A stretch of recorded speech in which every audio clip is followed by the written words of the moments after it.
क्या है ये वसंत, इस महीने भी 1,16,000 का ओवर टाइम दे दिया तुमने? सर ओवर टाइम बनता है तो देना पड़ता है।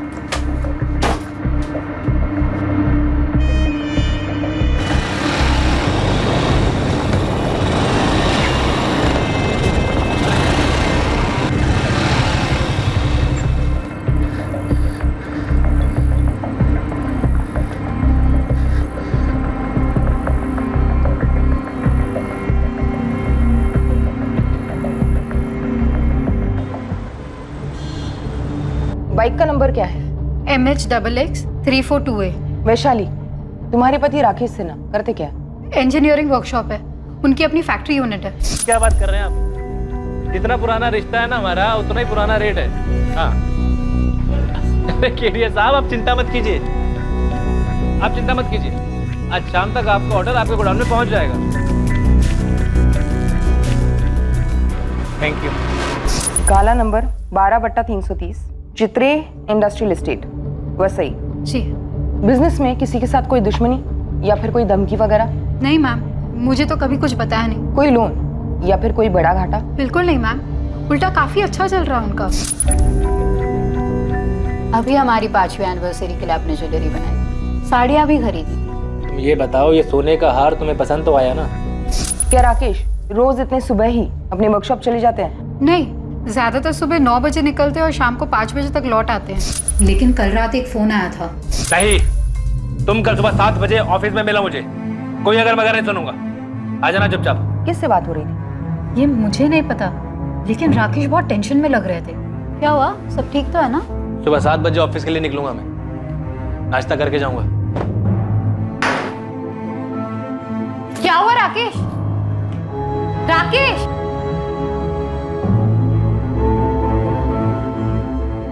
हेलो बॉबी, राकेश कहाँ है? हेलो असलम भाई, राकेश है वहाँ? राजू तेरे राकेश साहब से बात करो जरा। शैलेश, राकेश का फोन ऑफ है क्या? सब कह रहे थे कि उस दिन राकेश वर्कशॉप आए ही नहीं। ऐसा पहले कभी नहीं हुआ मैम। देखिए, हमने ऐसे भी केसेस देखे जहाँ पर इंसान काम से बाहर चला जाता है, उसका फोन खराब हो जाता है या स्विच ऑफ हो जाता है।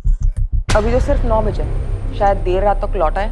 हम अपनी तरफ से काम शुरू करें, कुछ खबर मिलती है आपको बता देंगे। Okay ma'am.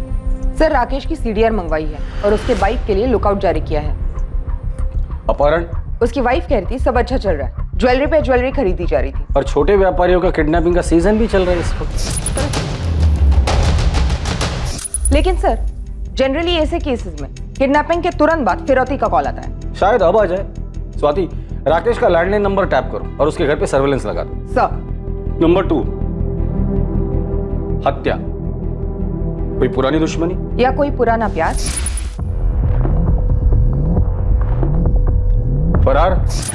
जर जोरू जमीन का कोई मसला होगा, शायद ये किसी से भाग रहा हो, या इसी ने किसी को मार डाला हो और फिर फरार हो गया हो। देखो, किसी भी सूरत में मुझे कॉल मत करना। हाँ हाँ, अब तुम निकलो वरना गाड़ी छूट जाएगी। हो सकता है वाइफ भी राकेश के भागने में शामिल हो और हमारे सामने एक्टिंग कर रही हो। इस वैशाली की भी हिस्ट्री निकालो। आत्महत्या? लेकिन सर, कोई हिंट नहीं छोड़ा है, ना कोई मैसेज और ना ही कोई लेटर। शायद जोश में आकर एकदम से कर बैठा हो।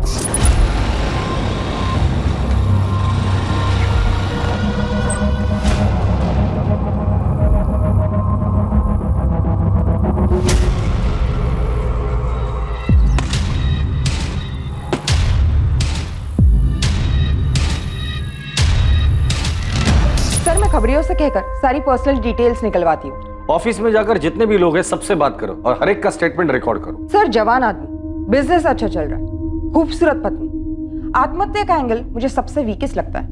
स्वाति, कुछ पिंजरे ऐसे होते हैं जो दिखाई नहीं देते, सिर्फ उस पंछी को पता होता है कि उस पर क्या बीत रही है। क्या राकेश सिन्हा किसी ऐसे पिंजरे में कैद था जिससे निकलने का रास्ता सिर्फ आत्महत्या थी? और क्या सिर्फ राकेश पिंजरे में कैद था या और भी लोग थे जो अपने अपने पिंजरों में तड़प रहे थे?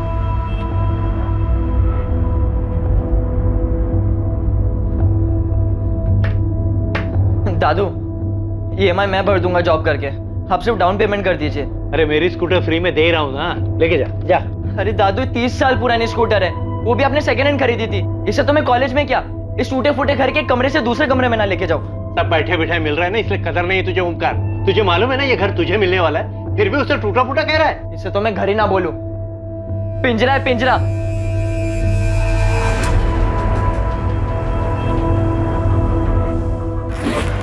लेकिन सुमित, बिना नौकरी में मुंबई में क्या करोगे? सांस लेंगे अम्मा, यहाँ पटना में दम घुटता है हमारा। चलते हैं हम।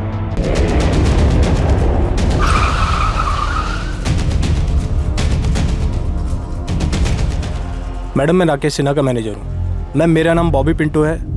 ये राजू माने, शैलेश कोटियान और असलम दलवाई, ये हमारे परमानेंट वर्कर्स हैं। बाकी कुछ कारीगर हैं जो डेली वेजेस पे काम करते हैं, और ड्राइवर वगैरह तो कॉन्ट्रैक्ट पे हैं। आपका परमानेंट स्टाफ इतना ही है? नहीं मैम, हमारे अकाउंटेंट है वसंत प्रधान जी, जो आज आए नहीं है। क्यों? उनका मैसेज आया था, उनकी तबीयत खराब है। और कल आप में से किसी ने भी आपके बॉस राकेश सिन्हा को नहीं देखा? नहीं मैम। ठीक है, अब सभी लोग अपना नाम, घर का पता और नंबर इस हवलदार साहब के पास लिखवाएंगे। बॉबी, क्या कोई माजरा था? राकेश घर से टेंशन में निकला था। मैम घर का कुछ हो तो पता नहीं, बाकी बॉस को ऑफिस में कुछ कॉस्ट कंट्रोल को लेके परेशानी थी। 2-3 महीने से कुछ ओवर टाइम का इशू था। बाकी ये सब तो हर कारखाने में होता है। मैडम राजू माने कुछ कह रहा है। हाँ बोलो। कल जब मैं काम पे आ रहा था ना, तो हमारे अकाउंटेंट साहब दिखे थे मुझे। उनकी तबीयत तो बिल्कुल ठीक थी, लेकिन बहुत ज्यादा गुस्से में और परेशान लग रहे थे। और प्रधान साहब, क्या हालचाल? ये ऑफिस जाने के बजाय यहाँ का बैठे हो आप? अरे बाहर में क्या ऑफिस?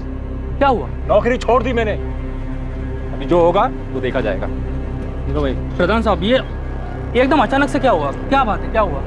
एक बात सुन ले, दूसरों का खून चूसे बगैर कोई अमीर नहीं बन सकता, कोई नहीं बन सकता। ये बात तूने मुझे पहले क्यों नहीं बताई? सर मुझे लगा कि ऐसे टेंशन में बोला होगा, और वैसे भी उन्हें बीपी की तकलीफ है। बॉबी, ये वसंत प्रधान रहते का है? कुछ पता चला मेरे पति का? अभी तक तो नहीं, लेकिन हम लोग यही पता करने में लगे हुए हैं। हम आपके लैंडलाइन की टेपिंग के लिए आए हैं। अगर किडनैपिंग हुई है तो फिरौती के लिए कॉल कभी भी आ सकता है। अंदर आ जाए हम लोग। जी जी आइए।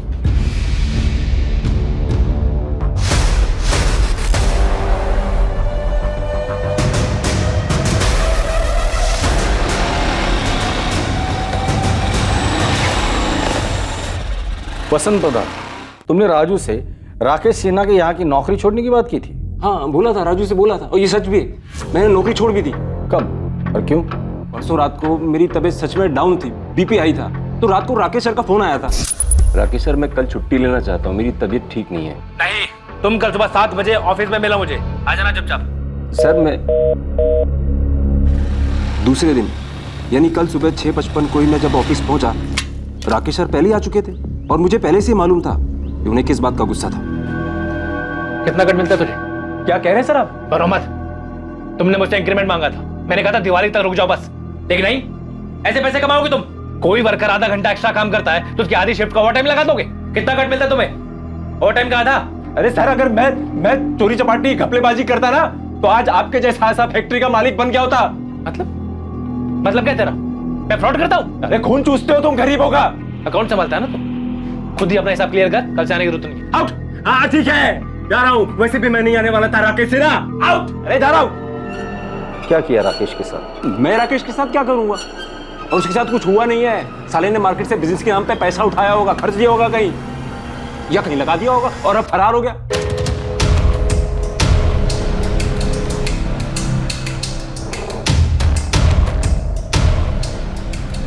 Madam phone tapping team Vaishali Sinha के साथ है। अभी तक फिरौती के लिए कोई कॉल नहीं आया। फोन पे नहीं, कोई खुद मांग लेकर जा सकता है। घर पे नजर रखो। सर, राकेश सिन्हा के फोन रिकॉर्ड्स। उसका फोन स्विच ऑफ हुआ था 7:30 बजे। लोकेशन? उसका ऑफिस। वो ऑफिस में था। तब से कि मैं झूठ बोल रहा हूँ? मैंने एक पैसे का झूठ नहीं बोला है सर। मैं कभी झूठ नहीं बोलता, और झूठ बोलता तो आज बड़ा आदमी बन गया होता मैं। अभी मैं जाऊं? मेरा सर फट रहा है। ठीक है जाओ। मैंने इस वसंत के पीछे एक आदमी लगाया है और इसकी सीडीआर मंगवाई। स्वाति, इस राकेश के बाकी 4 एम्प्लॉय, राजू माने, शैलेश कोटियन, असलम दलवाई और मैनेजर बॉबी पिंटू, इन्होंने जो स्टेटमेंट दिया था वो वेरीफाई किया? जी सर, लेकिन शक करने लायक कुछ नहीं निकला। मैंने सबकी सीडीआर मंगवाई। अकाउंटेंट वसंत प्रधान को लगता है कि लेनदारों से बचने के लिए ये राकेश भाग गया होगा। सर ऐसा भी क्या लोन जिसके लिए वो अपनी फैक्ट्री, वाइफ, घर सब छोड़कर भाग जाएगा? लोन नहीं तो लव अफेयर होगा। और लव में वैसे भी लॉजिक की कोई गुंजाइश होती कहाँ है। प्यार में तो लोग भागते हैं, भगाते हैं, मरते हैं, मार देते हैं, फिर उसी को प्यार भी कहते हैं।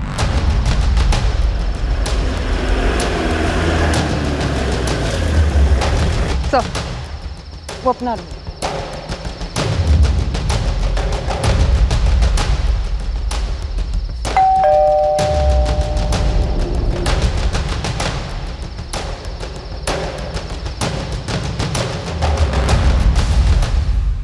अफेयर मेरे हस्बैंड का।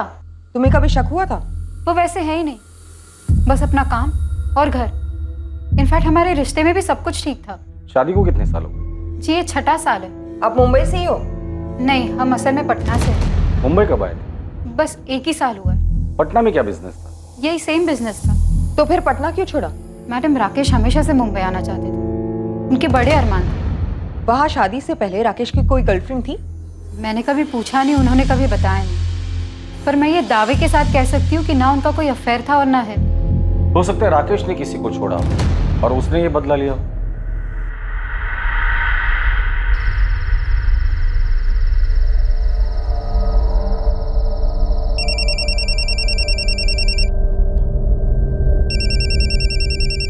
उठाए मैडम और उसे बातों में लगा के रखिए। हेलो, सुमित बोल रहा हूँ। कौन सुमित? कौन हो आप और मेरे पति कहाँ हैं? Hello hello.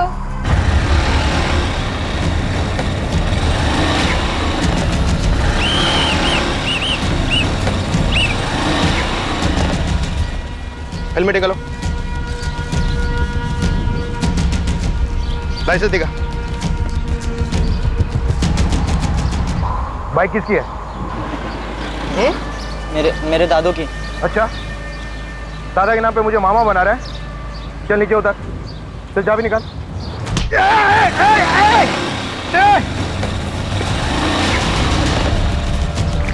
Control room, red alert वाली motor bike number MS XX 342 है, साने गुरुजी रोड की तरफ गई है।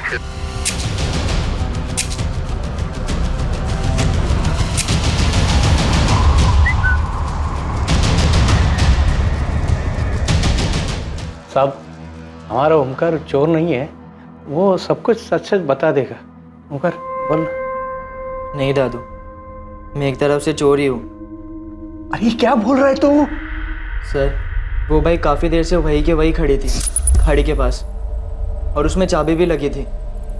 मुझे तो उसे पहली बार देखकर लव हो गया था, और उसके आसपास कोई था भी नहीं।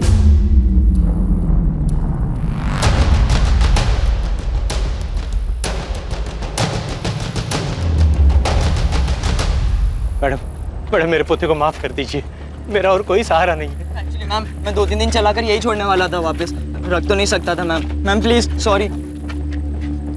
तो फिर ली क्यों तूने? तू आगे जाके जॉब करके लोन पे बाइक ले सकता था।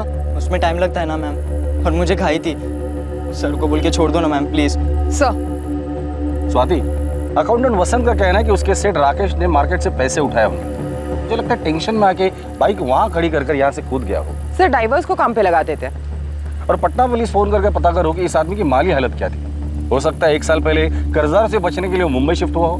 जी सर, मैं आज ही बात करती हूँ पटना पुलिस से। सर, इस लड़के का क्या करें? माइनर है, सॉरी बोल रहे हैं। दादाजी का इसके अलावा और कोई नहीं है। 17 वर्षीय ओमकार कदम को पुलिस ने वार्निंग देकर और अंडरटेकिंग लेकर जाने दिया, लेकिन केस खत्म होने तक उस पर नजर रखने के ऑर्डर्स भी दिए गए।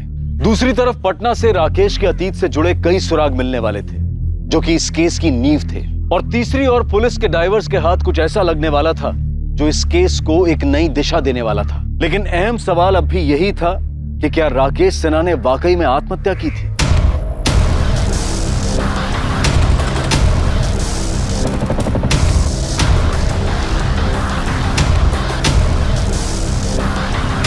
सर, हेलमेट मिला है और बैग, उस बैग के अंदर मोबाइल। सर लास्ट बैग होगी, हो सकता है किसी किनारे पर मिल जाए। मुंबई पालघर और कोकण कोस्टल पुलिस को इन्फॉर्म करो और वैशाली सिन्हा को बुलाकर इन चीजों की शिनाख्त करवा लो।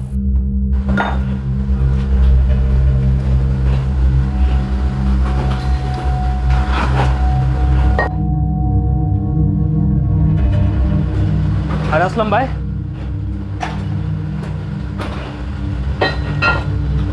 क्या हुआ असलम भाई? हाँ हो गए। कुछ नहीं, कुछ नहीं। देखो बॉबी, राकेश की पत्नी मिसेस सिन्हा भी मेरे चेक पे साइन कर सकती है। ये है मेरा पूरा हिसाब और मुझे आज ही चेक चाहिए। सवाल ही नहीं उठता वसंत जी, इतनी खुदगर्जी भी ठीक नहीं। अरे राकेश साहब गायब हैं, इतनी टेंशन है और आप। अरे टेंशन को लिखो लेजर में और किधर समंदर में जाके फेंक दो, क्योंकि राकेश तो अब लौट नहीं से रहा। क्या आप फालतू बातें कर रहे हो वसंत जी? अरे अच्छा नहीं बोल सकते तो कम से कम मनहूस बात तो मत करो।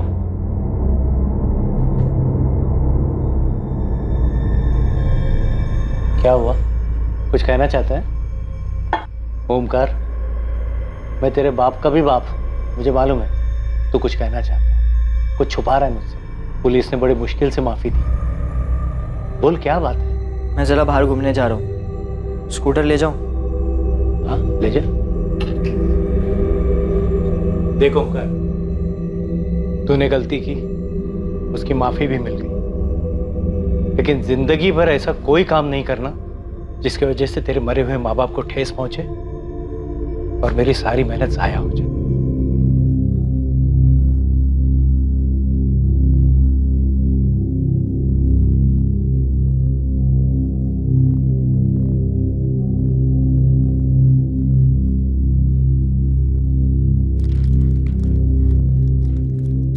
राकेश ने सुसाइड किया? कंफर्म नहीं है, पर इस वक्त इसी चीज की संभावना काफी है। पर क्यों? और उनकी बॉडी? देखिए, बॉडी आज कल परसों शायद हफ्ते भर में मिल भी जाएगी, लेकिन हमारे लिए ये जानना जरूरी है कि राकेश ने आत्महत्या क्यों की, ऐसी कौन सी मजबूरी थी, और आपको उसके लिए हमें कोऑपरेट करना पड़ेगा। क्या उन्होंने मार्केट से बहुत बड़ी रकम उठाई थी? ऐसा कुछ नहीं था सर, मैं आपको बता चुकी हूँ, सब सही चल रहा था और अब ये सब। आप श्योर हैं ये सब सामान आपके पति राकेश का ही है? जी मैम, मुझे विश्वास नहीं हो रहा कि मेरे पति सुसाइड कर सकते।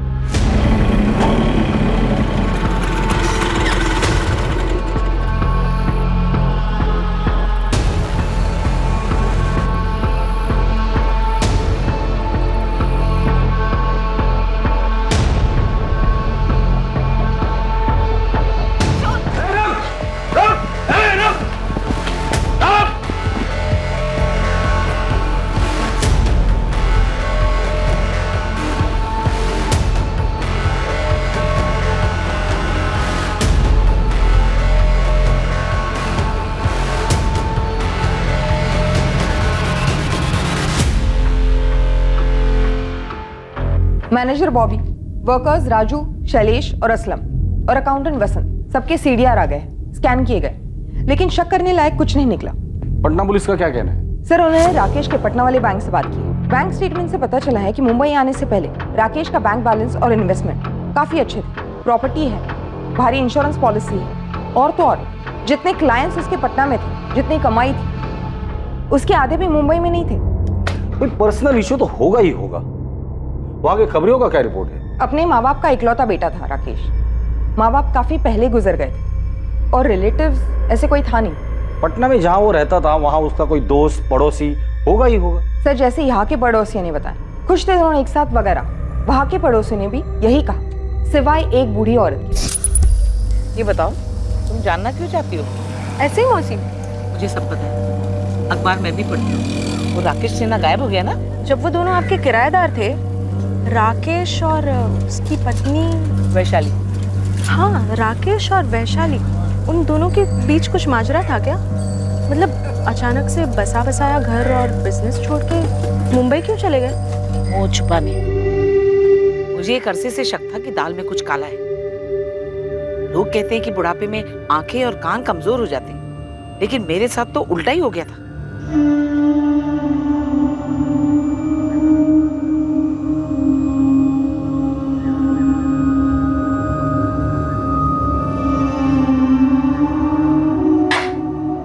नमस्ते काकी। जीते रहो बेटा। किराया देने आया था। आओ अंदर आओ। लीजिए काकी, गिन लीजिए। काकी, आपसे एक बात करनी थी मुझे। हमें भी तुमसे एक बात करनी है, लेकिन पहले तुम बोलो। खुद का मकान बनाना चाहता हूँ, सोचा एक बार आपसे पूछ लेता हूँ, क्या आप अपना मकान हमें बेचेंगी? बेटा, तुम मेरा मकान खरीदना चाहते हो, लेकिन तुम्हारा घर बिक चुका है। क्या? तुम्हारे घर में आग लगी हुई है। पहले जाके उसे बुझाओ। मैं जानती हूँ कि तुम्हें सब कुछ पता है, लेकिन तुम चुप हो। मैं भी सब कुछ जानती हूँ, लेकिन तुम्हारी भलाई के लिए मैं भी चुप हूँ। लेकिन जानते हो, जब ये सारी बात मोहल्ले में लोगों को पता चलेगी तो क्या होगा? उस लड़के का तो कुछ नहीं जाएगा, वो तो भाग जाएगा, लेकिन मुंह तुम्हारा काला होगा।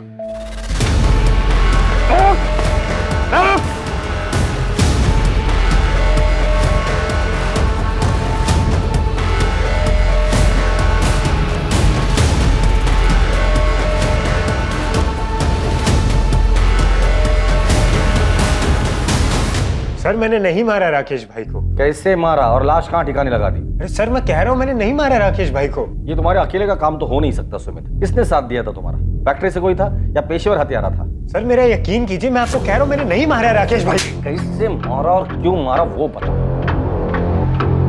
हाँ, अफेयर हुआ था सुमित के साथ। हुआ था या अभी भी चल रहा है? तुमने और सुमित ने मिलकर राकेश को ठिकाने लगा दिया? नहीं मैम, मैं तो सुमित को पूरी तरह से भुला चुकी थी। पटना में बैठे मैं विशाली को बुला नहीं पा रहा था, दम घुट रहा था मेरा। ऐसा लग रहा था जैसे किसी ने मुझे पिंजरे में बंद कर दिया। मिले कैसे थे उसे और राकेश को कैसे जाना? मैं वो पटना वाली फैक्ट्री में उनका असिस्टेंट था। प्रणाम भाभी। तो भैया ने फाइल मंगाई है इनकम टैक्स पर। अंदर आओ। कोई मेहमान आ रहे हैं? सिर्फ तुम्हारे लिए बनाए हैं।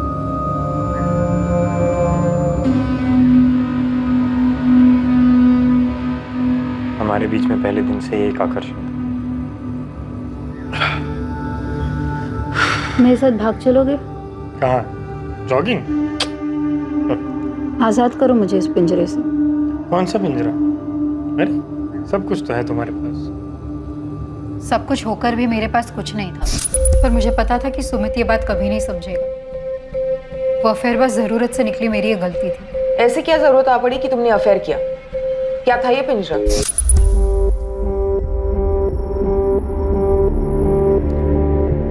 कम से कम मेरी तरफ देखो तो सही राकेश। ऐसे पीठ दिखाने से तो प्रॉब्लम हल नहीं होगी ना। कौन सी प्रॉब्लम है शाली?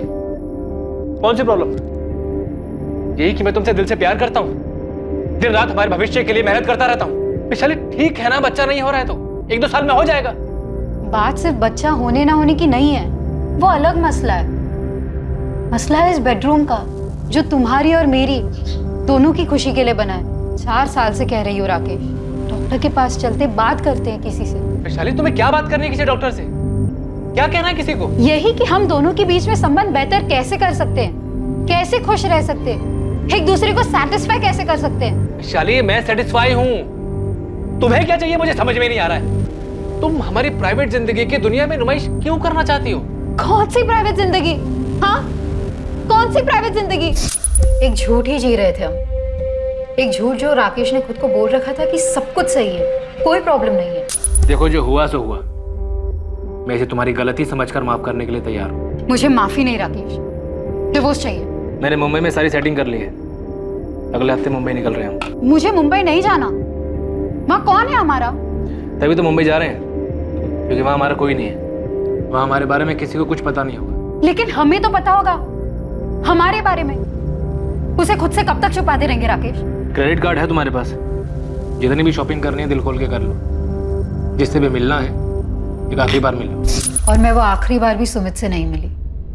और अब राकेश गायब क्या हो गई, ये सुमित अचानक से पूरे 1 साल बाद यहाँ धमक गया है। वैशाली ने बोला था मुझसे कि राकेश भाई हमारे बारे में सब कुछ जानते हैं, लेकिन उन्होंने कभी सामने से मुझे कुछ नहीं पूछा और ना ही नौकरी से निकाला। मुझे थोड़ा बुरा भी लगता था, लेकिन अफेयर जारी रखा। मेरी तरफ से तो कभी खत्म ही नहीं हुआ था सर, लेकिन वैशाली ने उसके बाद मुझे कभी कांटेक्ट नहीं किया। उसके बावजूद तुम यहाँ मुंबई में आ गए और फिर दोनों ने मिलकर राकेश को मार डाला। नहीं सर, बिल्कुल नहीं। जब मैंने अखबार में पढ़ा कि राकेश भाई गायब हो गए हैं, शायद सुसाइड हुआ हो, मर्डर हुआ, मुझे लगा मुझे विशाली के साथ होना चाहिए, शायद फिर से हमारा रिश्ता जुड़ जाए। मैम ऐसा कुछ था ही नहीं हमारे बीच, बस 4-6 दफा फिजिकल संबंध हुए थे। मेरी गलती थी, मैंने डिवोर्स मांगा, राकेश ने दिया नहीं। मैंने समझौता कर लिया था अपने तकदीर के साथ, कबूल कर लिया था कि मुझे शायद इस जिंदगी में वो शारीरिक सुख नसीब नहीं होगा। वैशाली, क्या तुम्हें ऐसे लगता है कि तुम्हारे सुमित वाले अफेयर की वजह से राकेश को अपनी कमियों का ज्यादा एहसास हुआ हो और उसने आत्महत्या कर ली हो? अगर ऐसा होता तो वो कभी तो जताते, कुछ तो बोलते, पर ऐसा कभी नहीं हुआ और वो आत्महत्या करने वाले आदमी नहीं है। तो फिर सुमित ने राकेश का कत्ल कर दिया हो? माना मैं उसके लिए यहाँ चला आया, उसे कभी बुला नहीं पाया, लेकिन मैं इतना गया गुजरा इंसान भी नहीं हूँ कि किसी का कत्ल करने का सोचूं। सर, राकेश भाई के गायब होने में मेरा कोई हाथ नहीं है। तुम्हारा हाथ है या और हाथों ने तुम्हारा हाथ बटाया था, ये तो बहुत जल्द पता चल ही जाएगा सुमित।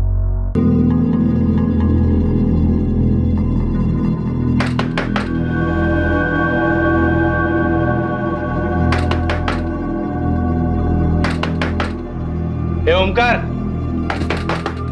ओमकार, क्या हुआ? इतना वक्त क्यों लगा दरवाजा खोलने में? अरे पसीना क्यों आया? वो एक्सरसाइज कर रहा था ना, मैंने खाना गर्म करके खा लिया है। दोस्तों से मिल के आता हूँ जरा। इस वक्त? हाँ, वो कल टेस्ट है ना, तो तैयारी करनी है।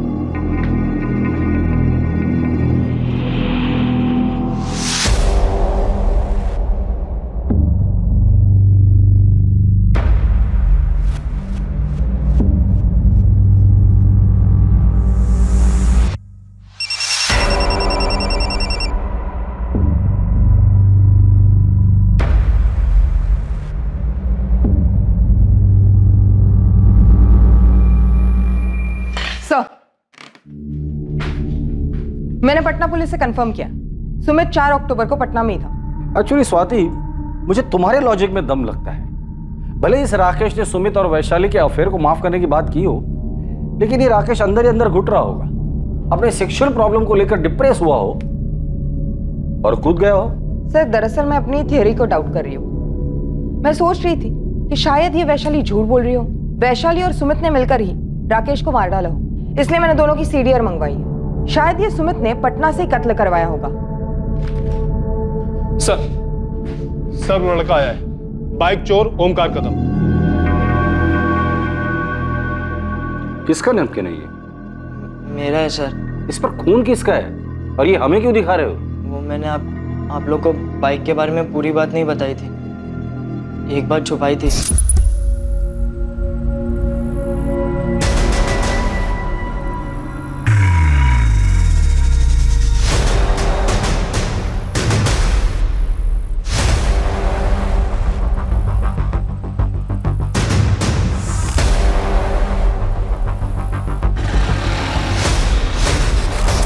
इतनी इंपॉर्टेंट बात तुमने हमसे छुपाई क्यों?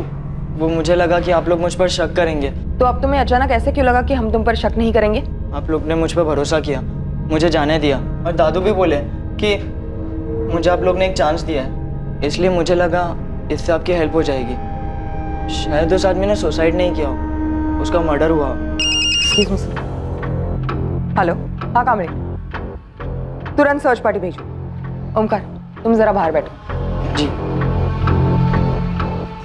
सर, राकेश का लोडर असलम दलवाई आज दिन भर से घर से नहीं निकला, और जब नजर रखने वाले बंदे दरवाजा तोड़कर अंदर गए तो घर पे कोई नहीं था और पीछे की खिड़की खुली थी।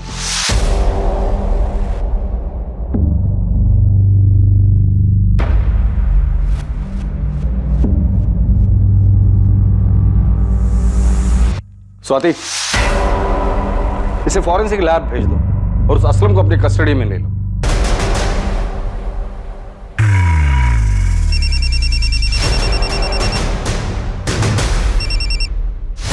क्या है वसंत जी?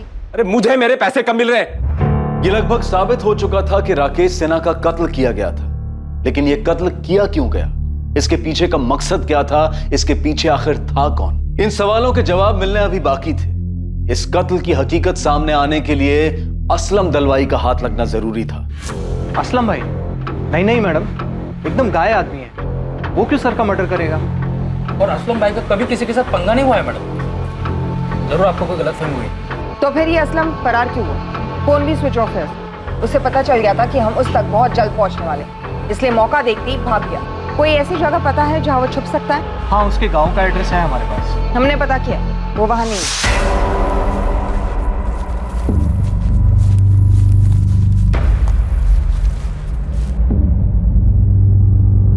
सर, सुमित और वैशाली के बीच पूरे 1 साल कोई कांटेक्ट नहीं रहा, सिवाय 3 दिन पहले जब सुमित ने वैशाली को कॉल करना शुरू किया, जो कि उसने कबूल किया। दोनों की कॉल लिस्ट में ऐसा कोई नंबर भी नहीं जिससे उन पर शक जाए। लेकिन एक गौर करने वाली बात है, हाल ही में अकाउंटेंट वसंत प्रधान की तरफ से वैशाली को कई कॉल्स किए गए।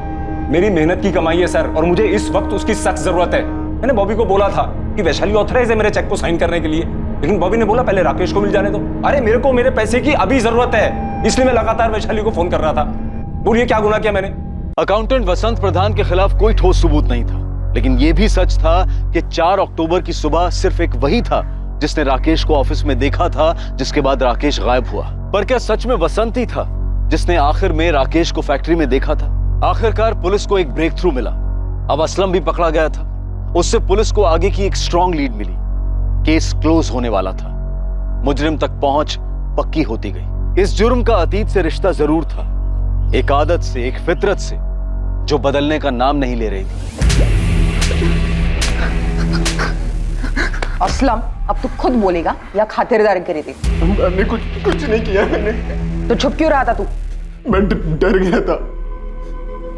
मुझे सच में नहीं पता कि उस सुबह कुछ ऐसा होने वाला था। अभी हमारी 5वीं एनिवर्सरी के लिए आपने ज्वेलरी बनाई थी, साड़ियाँ भी खरीदी। तुम ये बताओ, ये सोने का हार तुम्हें पसंद तो आया ना?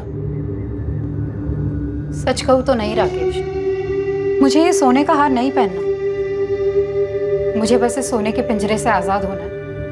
फिर से बोल रही हूँ राकेश, मुझे डिवोर्स चाहिए। पिछले साल जब तुमने सुमित के साथ अफेयर किया था तब भी तुमने डाइवोर्स की रट लगा रखी थी। इस बार फिर से अफेयर शुरू किया? नहीं राकेश, मैं तो उसके कांटेक्ट में भी नहीं हूँ। मैं सुमित की बात नहीं कर रहा हूँ वैशाली। इस बार मैंने खुद अपनी आंखों से देखा।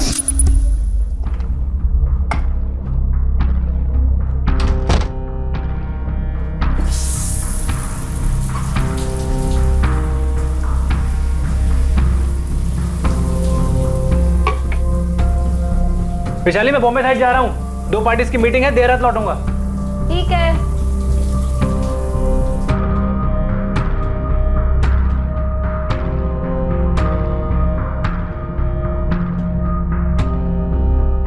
बुरी आदत जाती नहीं है ना तुम्हारी? जिसे तुम बुरी आदत कह रहे हो ना राकेश, वो हर इंसान की जरूरत है, पर तुम्हारी समझ के परे। सब समझते, पर तुम ये नहीं समझते हो कि आदमी बस एक खुशी नहीं दे पा रहा तुम्हें, बदले में हर तरह की खुशियां देता है तुम्हें।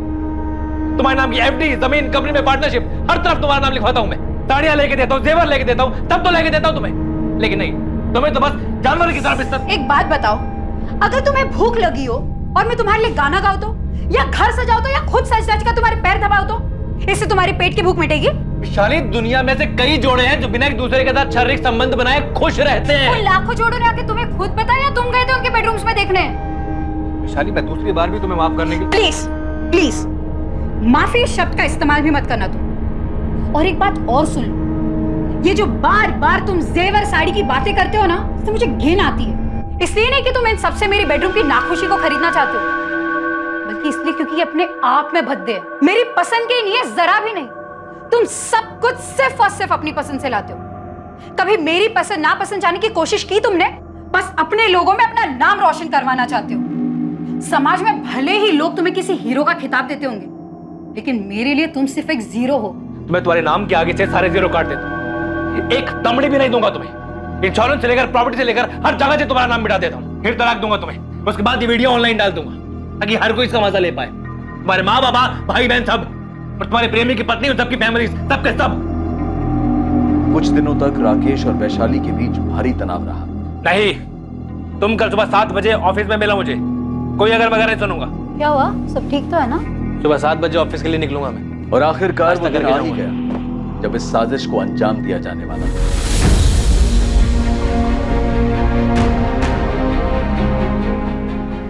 वो कल सुबह ऑफिस 7 बजे आने वाला है। इससे अच्छा दिन नहीं मिलेगा।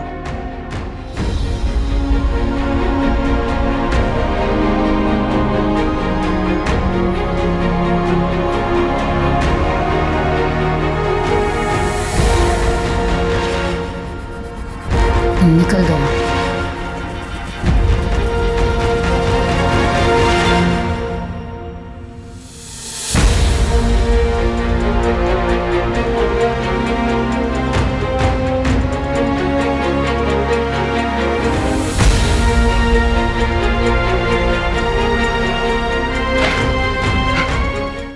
बोल। सर, ऐसा मैंने पहले कभी कुछ नहीं किया। ऐसा कुछ मतलब मर्डर? नहीं सर, मतलब वो अफेयर सर। सर मेरा फर्स्ट टाइम था सर। राकेश उस दिन एक नई डील के लिए शहर के बाहर गए थे, तो मुझे उन्होंने घर से एक फाइल मंगवाने के लिए कहा था। क्लाइंट का डील क्लोजर था, अर्जेंट था।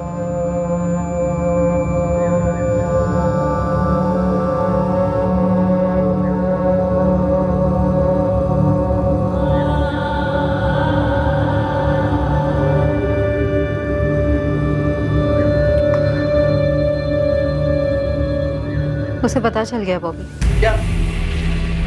कभी? काफी दिन हो गए। फिर उसने अभी तक मुझे कुछ बोला क्यों नहीं?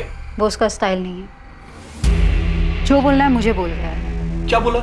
यही कि डिवोर्स देने को तैयार है। डिवोर्स? वैशाली मैं शादीशुदा हूँ, मतलब बच्चा ऑन द वे है। तुमसे शादी करने की बात नहीं कर रही हूँ। मैं खुद ऐसा डिवोर्स नहीं चाहती जहाँ वो सारी प्रॉपर्टी, इंश्योरेंस कंपनी हर जगह से मेरा नाम निकाले, और ना सिर्फ मुझे रास्ते पर लाए पर तुम्हें भी रास्ते पर लाए। मुझे? उसने बेडरूम में कैमरा छुपाया था बॉबी। कह रहा है वायरल कर देगा। तुम्हारी शक्ल, मेरी शक्ल, सब कुछ काफी साफ नजर आ रहा है।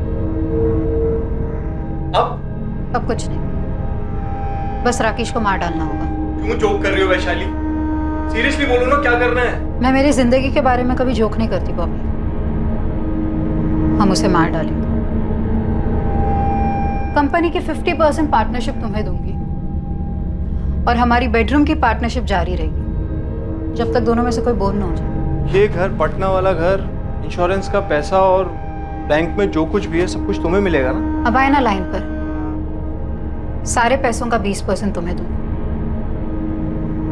अब बोलो कब और कैसे करना?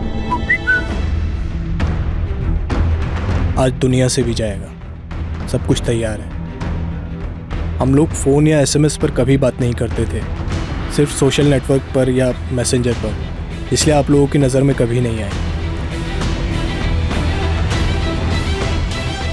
मुझे या वैशाली को पता नहीं था कि राकेश ने अकाउंटेंट वसंत जी को ही बुलाया था मीटिंग के लिए। मेरा प्लान यही था कि उस मीटिंग से पहले ही राकेश को ख़त्म कर दूं, लेकिन वसंत जी जल्दी ही पहुंच गए।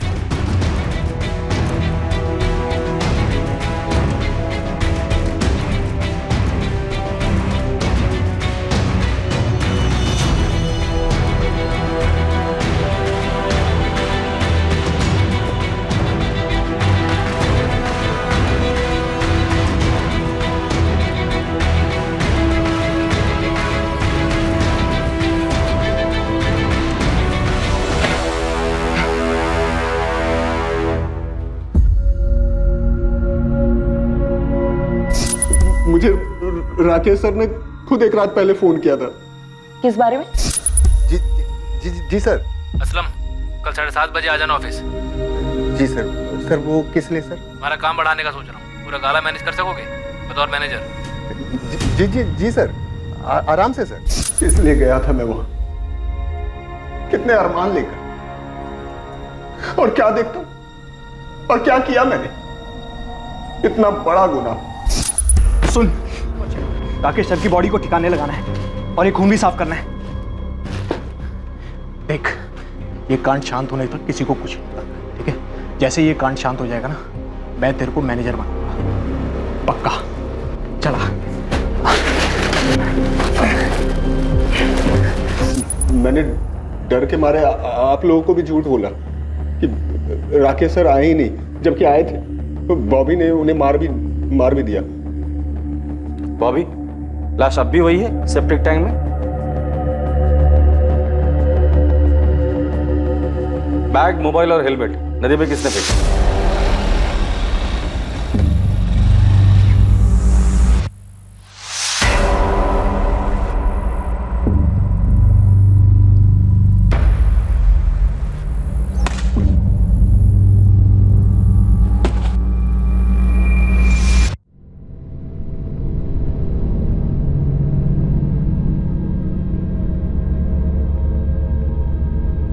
बॉबी पिंटो और वैशाली सिन्हा पर हत्या करने और असलम दलवाई पर हत्या में षड्यंत्र करने के आरोप लगे। उनके खिलाफ चार्जशीट फाइल हो चुकी है। एक बंधन से मुक्त होने के लिए हत्या का सहारा लेने वाली वैशाली सिन्हा अब अपने जुर्म के पिंजरे में हमेशा के लिए कैद होकर रह गई। इस केस में सभी शामिल लोग पीड़ित आरोपी संदिग्धों ने अपने आप को एक पिंजरे में जकड़ा हुआ पाया, पर यह पिंजरा हकीकत नहीं थी। सच तो यह था कि यह पिंजरा दरअसल इन्हीं सब का एक मानसिक दृष्टिकोण था, एक सोच थी जिसे वो बदल नहीं पाए, उसके शिकंजे से निकल नहीं पाए। आरोपी वैशाली की शारीरिक संतुष्टि की याचना बिल्कुल जायज शिकायत थी। हर इंसान को अपने तरीके से जीने का पूरा हक है, पर उसने अफेयर से राहत पाने की कोशिश की और फिर अपने पति की हत्या को अपने पिंजरे की चाबी बनाया। और वजह सिर्फ यही नहीं थी, वैशाली रिहाई के साथ सोने का पिंजरा भी चाहती थी, और वो पिंजरा था राकेश की संपत्ति। और इसी के कारण वैशाली के साथ किसी भी किस्म की नैतिक सहानुभूति रखने की कोई गुंजाइश नहीं बनती।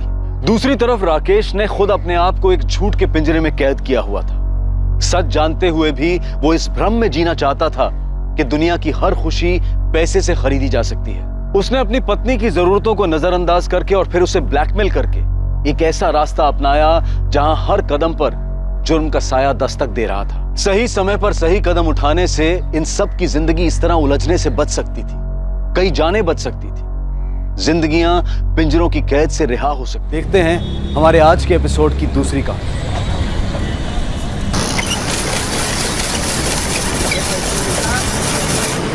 अभी मजा आएगा ना, अपन खाएंगे तो, है ना? यम्मी यम्मी गोला।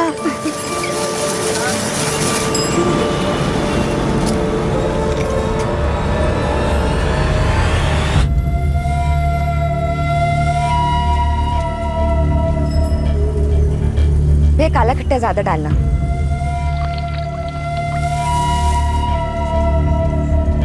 ये लो बेटा आपका काला खट्टा गोला। Thank you. कितना हो भैया? 40 रुपये मैडम। भैया 40 छुट्टे तो नहीं है, ये लो। छुट्टा किधर से मिलेगा? भैया नहीं है ना, देखो ना आपके पास होगा। लाओ देखता हूँ। हाँ देखो।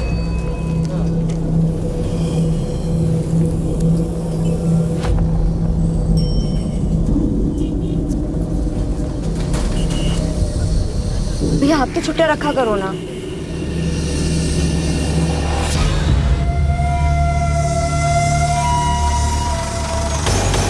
बालून वाले अंकल रुको।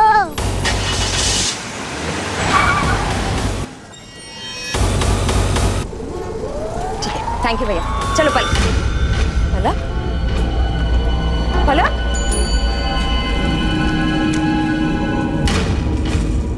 भैया आपने इस बच्ची को देखा है? जी नहीं मैडम, नहीं देखा।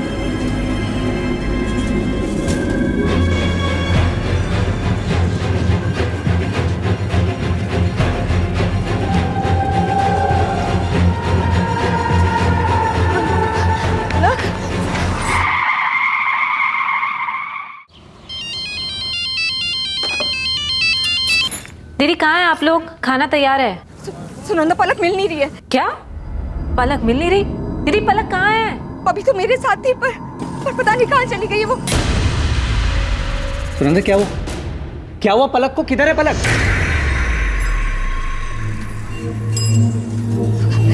दीदी पलक मेरे साथ ही थी, मैं वहाँ पैसे दे रही थी और जब पलटी तो पता नहीं कहाँ गायब हो गई। मेरी बच्ची वरुण, मेरी बच्ची कहाँ खो गई है? वरुण कुछ नहीं होगा, मिल जाएगी। सुनंदा संभालो अपने आप को, मिल जाएगी पलक। वरुण मैं पूरी मार्केट देख चुकी हूँ, पलक कहीं नहीं है। पूरा मार्केट देख लिया आप? मुझे लग रहा है हमें पुलिस के पास जाना चाहिए। पुलिस? वरुण मेरी पलक के साथ कुछ होगा तो नहीं ना? कुछ नहीं होगा, पलक मिल जाएगी। हेलो क्या? पलक पलक मेरी बच्ची कहाँ चली गई तू? हाँ बस बस बस, रोना नहीं रोना नहीं, रोना नहीं। थैंक यू दोस्त, फोन करके बताने के लिए। कौन छोड़ के गया पलक को? पता नहीं साहब, अरे ड्यूटी करके आ जाएंगे। गाड़ी में कौन था? नहीं देख पाया साहब। पलक अभी ठीक ठाक वापस आ गई ना, यही बहुत है। पलक बेटा कौन छोड़ के गया आपको यहाँ पे? देखा आपने? गाड़ी में कौन था? कुछ तो देखा होगा आपने। वरुण प्लीज अभी रहने दो ना, सुना कितनी डरी हुई है ये। हाँ दीदी, और सिर्फ आपकी वजह से हुआ है। आप इतनी केयरलेस कैसे हो सकती है? पलक सिर्फ 6 साल की, कितना डर गई है वो, समझ रहे हैं आप? और आपको क्या लगा कि माँ बनना इतना आसान है? हर वक्त बच्चे पर ध्यान देना पड़ता है। आप पलक को गोद लेने वाली थी ना, सिर्फ बच्चा चाहने से कोई माँ नहीं बन जाता। सुनंदा क्या बोले चले जा रही हो? चलो पलक को लेके घर चलो। दुख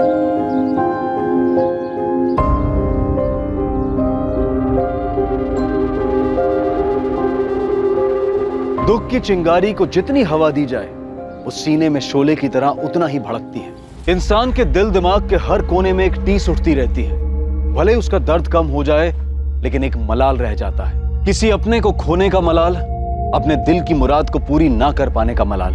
अच्छे से अच्छा इंसान भी जिंदगी की ठोकर खाकर कई बार अपना आपा खो बैठता है और ना चाहते हुए भी उसके कदम अपराध के रास्ते पर चल पड़ते हैं। दादा, दादा हो गया।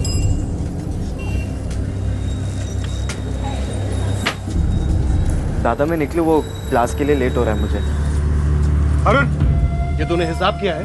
सब गलत है। तेरे से एक सिंपल सा काम नहीं होता क्या? सॉरी दादा, मैं वापस आके दोबारा कर दूंगा। अभी क्लास जाने के लिए थोड़ा लेट हो रहा है। क्लास सब दिखाई दे रहा है। तू कितना पढ़ाई कर रहा है कोचिंग में? पढ़ाई के नाम पे सिर्फ तेरे ऊपर पैसे बर्बाद हो रहे हैं और कुछ नहीं। कहीं जाने की जरूरत नहीं है। अंदर जा और देख बिस्किट के कर्टन है वो बरोबर है कि नहीं है। चल जाना।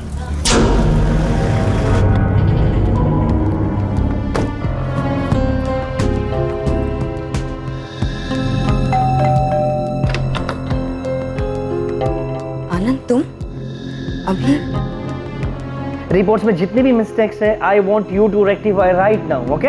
तुम्हें पता है मीटिंग कितनी इंपॉर्टेंट? हाँ, मैं आता हूँ 1 आध घंटे में। क्या हुआ? काम का बहुत प्रेशर है। कुछ नहीं हो कल की मीटिंग के बारे में। तुम बताओ क्या हुआ? फोन पर इतनी अपसेट क्यों साउंड कर रही थी? पलक, पलक, आप पलक को गोद लेने वाली थी ना? सिर्फ बच्चा चाहने से कोई मां नहीं बन जाता। नहीं, कुछ नहीं आनंद। शगुन, कुछ तो हुआ है। और तुम बताओ क्या हुआ था? वो आज मैं मार्केट गई थी ना, तो वहां थोड़ी प्रॉब्लम।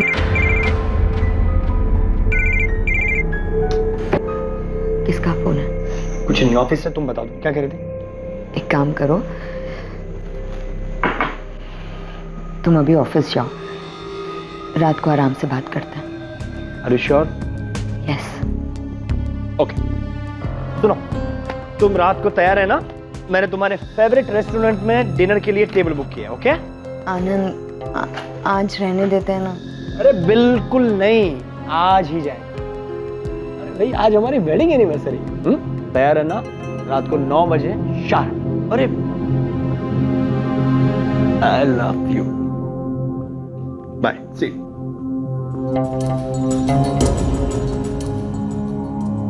अरे आनंद, अरे तुम बार बार क्यों फोन कर रही हो? शगुन के साथ में था। ठीक है, मैं आता हूँ।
शगुन, शगुन, तुम यहाँ क्या कर रही हो? बस देखने आई थी कि ऑफिस का कितना इंपॉर्टेंट काम कर रहे हो तुम। शगुन, तुम्हें जैसा लग रहा है ऐसा कुछ भी नहीं है। Stop lying Anand, stop it. हमारी एनिवर्सरी वाले दिन तुम यहाँ इसके साथ। शगुन, ऐसा कुछ भी नहीं है। वो एक्चुअली मैंने आनंद को। जस्ट शट अप कल्पना, मैं अपने हस्बैंड से बात करती हूँ।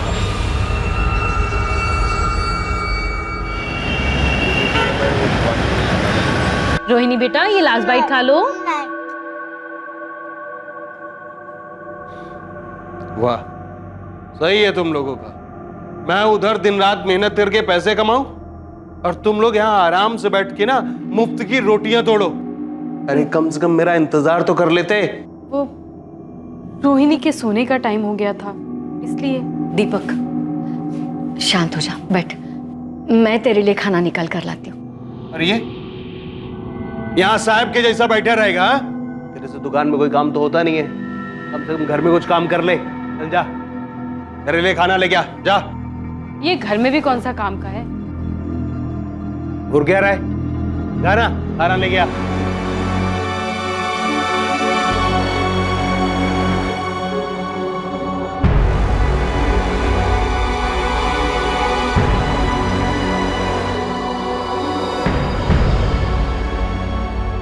अरे अरुण, खाना निकालने में इतना टाइम लगता है क्या?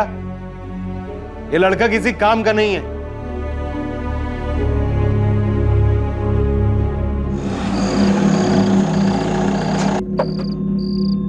Stop lying, Anand. Stop it.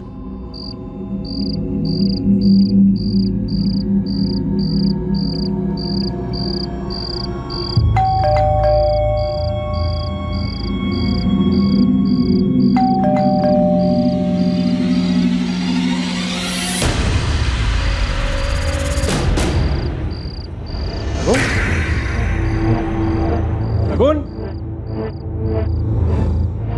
Lights क्यों बंद रखी है?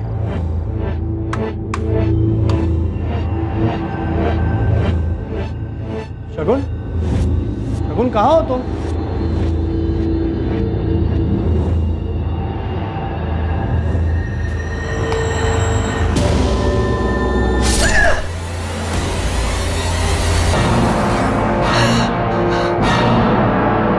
विक्टिम का नाम शगुन कुलकर्णी है, उम्र 32 साल, और यहाँ घर में अपने पति आनंद के साथ ही रहती थी।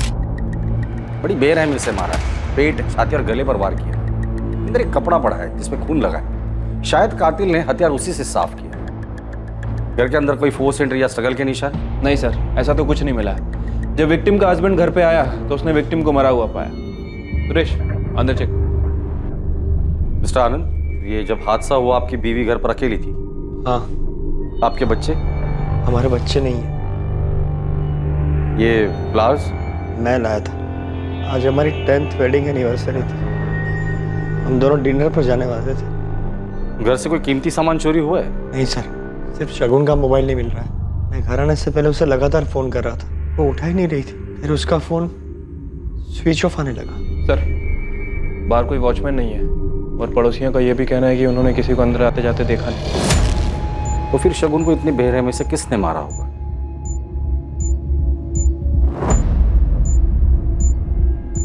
परेशान मत हो गणपत भाऊ, भरोसा रखो मेरे पे। अभी जब साजे में बिजनेस किया है ना, तो नुकसान नहीं होगा। भरोसा है मेरे को। चलो चाय बोल। हटो ना बाबू, हटो।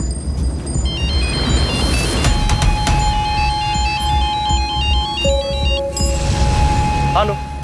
क्या रे, तू खुद को बड़ा शाना समझता है? तुझे क्या लगा तेरे कांड के बारे में किसी को कानो कान खबर नहीं होगी? कांड? कौन बोल रहे हैं? मैं कौन हूँ ये तुझे जानना जरूरी नहीं है, मुझे सब पता है। फोटो है मेरे पास, तुझे भी भेजिए, चेक कर अपना मोबाइल।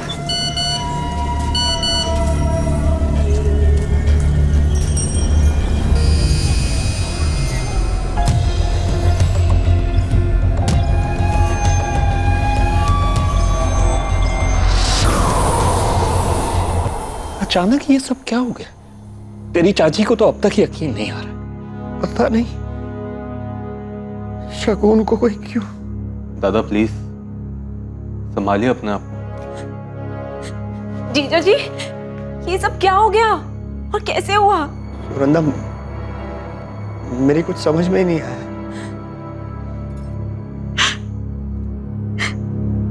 मौसा जी, मासी कहाँ है? कल रात को एक फोन भी नहीं किया। मासी गुस्सा है क्या? आई ने डांटा इसीलिए? मिस्टर आनंद, मुझे पता है ये बहुत ही टफ टाइम है आपके लिए, लेकिन आपकी बीवी के कातिल तक पहुंचने में आप ही हमारी मदद कर सकते हैं। जी, मैं कुछ समझा नहीं। देखिए, हमने इन्वेस्टिगेट किया है। आपके घर पे ना ही फोर्स एंट्री हुई है, ना ही कोई चोरी हुई है। इसका मतलब कातिल जो कोई भी था, शगुन उसे अच्छे से जानती थी। लेकिन ऐसा कौन हो सकता है? ये तो आप ही बता सकते हैं। हाल फिलहाल में शगुन का किसी के साथ कोई झगड़ा हुआ था या दुश्मनी? जस्ट शट अप कल्पना, मैं अपने हस्बैंड से बात कर रही हूँ। नहीं सर, वो किसी से झगड़ा करने वालों में से नहीं थी सर, काफी समझदार थी। उसे कोई चोट पहुंचाना क्यों चाहेगा? आपकी किसी के साथ दुश्मनी, कोई झगड़ा? हो सकता है कि आपका गुस्सा आपके बीवी पर निकाला गया हो। नहीं सर, मेरी भी ऐसा किसी के साथ ऐसी कोई दुश्मनी नहीं है। मैं तो एक फाइनेंशियल कंसल्टेंट हूँ, मेरी अपनी एक फर्म है और शगुन मेरी फर्म का अकाउंट घर से ही संभालती थी। कल आप ऑफिस कितने बजे गए? सुबह 11 बजे के करीब। आप ऑफिस से घर कितने बजे आए? रात को 9 बजे के करीब। हाल फिलहाल में शगुन ने आपको कभी कुछ बताया था कि वो अपसेट है या किसी बात का जिक्र किया था? फोन पर इतनी अपसेट क्यों साउंड कर रही थी? कल दोपहर को उसका मूड कुछ अपसेट था। वो कह रही थी कि मार्केट में कुछ हुआ था। कौन सा मार्केट? मेरे अंदाजे से हमारे घर के पास का LM मार्केट ही होगा। और ये बात शगुन ने आपको फोन पर बताई हो? जी, फोन पर ही बताई थी। क्या हुआ था मार्केट में? वो तो नहीं बताया सर, लेकिन काफी अपसेट थी। दादू पेन दो ना। अभी नहीं, बाद में देता हूँ मैं। जाओ। दादू पेन दो ना प्लीज। बोला ना बाद में देता हूँ, जा, अभी परेशान मत कर। अरुण दे देना उसे पेन। पर भाभी मैं पढ़ाई कर रहा हूँ, मेरा टेस्ट है। पढ़ के तू कौन सा बड़ा अफसर बन जाएगा? दे देना उसे पेन। क्या हो रहा है अरुण? तू क्यों फालतू में उसके गुस्से को बढ़ाता है? हाँ, लेके जा। अरे क्या हुआ मेरी गुड़िया? अरे मेरी गुड़िया रानी क्यों रो रही है?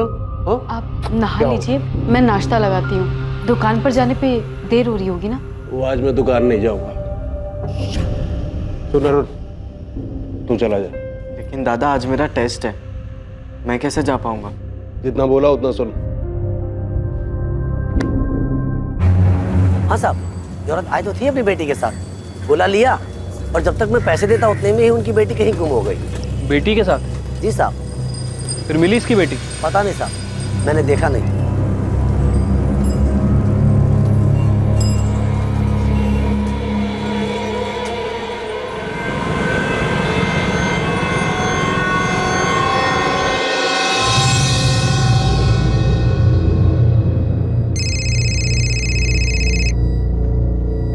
हेलो मिस्टर आनंद, आपने कहा था कि आपका कोई बच्चा नहीं है, फिर कल दोपहर मार्केट में शगुन किस बच्ची के साथ थी? वो पलक होगी, शगुन की बहन सुनंदा की बेटी है पलक। क्या पलक मार्केट में खो गई थी? पता नहीं सर, पर शायद इसी वजह से शगुन परेशान थी। और मासी गुस्सा है क्या? आई ने डांटा इसीलिए। और क्या? पलक बता रही थी कि सुनंदा ने शगुन को डांटा भी था। शगुन के मौत वाले दिन आपका शगुन के साथ कोई झगड़ा हुआ था? नहीं सर, वो झगड़ा नहीं हुआ था, बस वो क्या?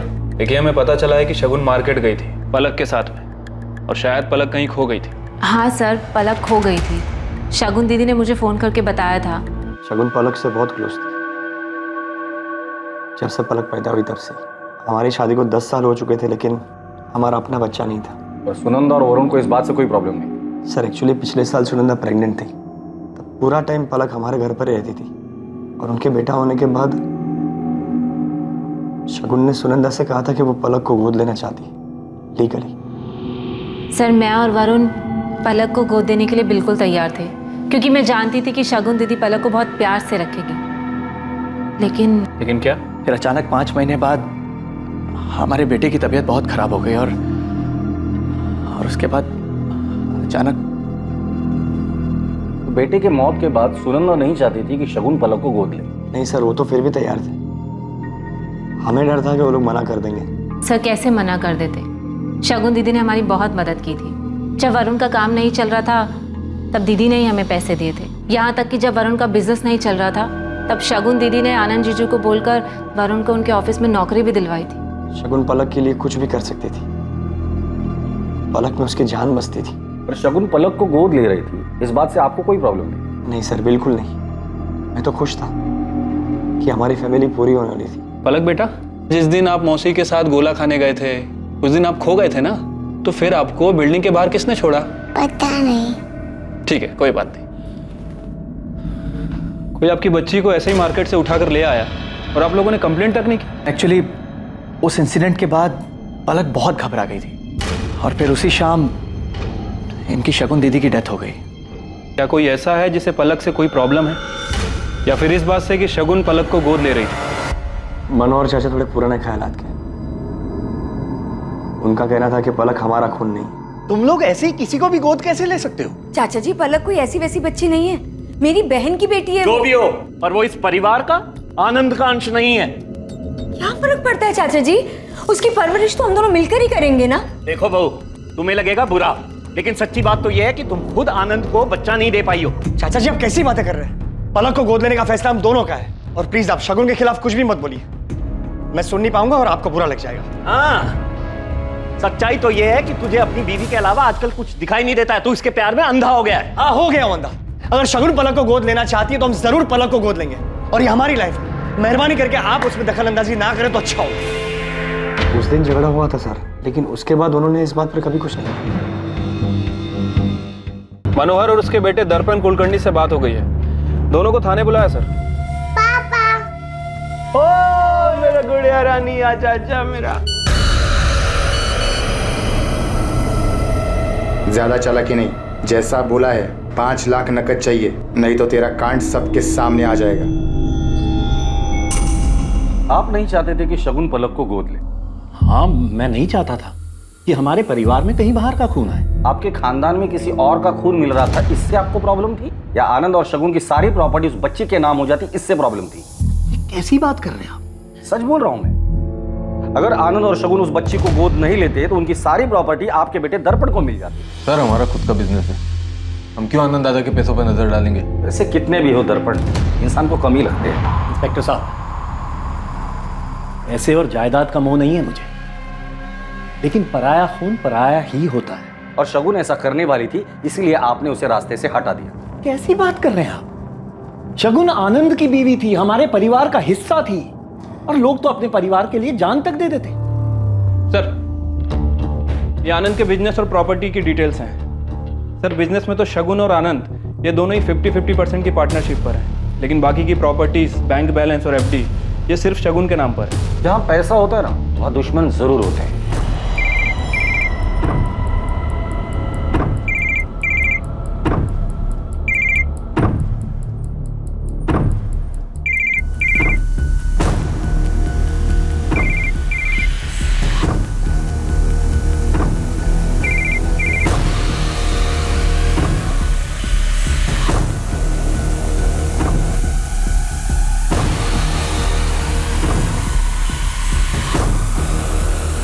विक्टिम पे 7 बार वार किया गया है, एक गर्दन पे, 2 छाती पे और 3 पेट पे।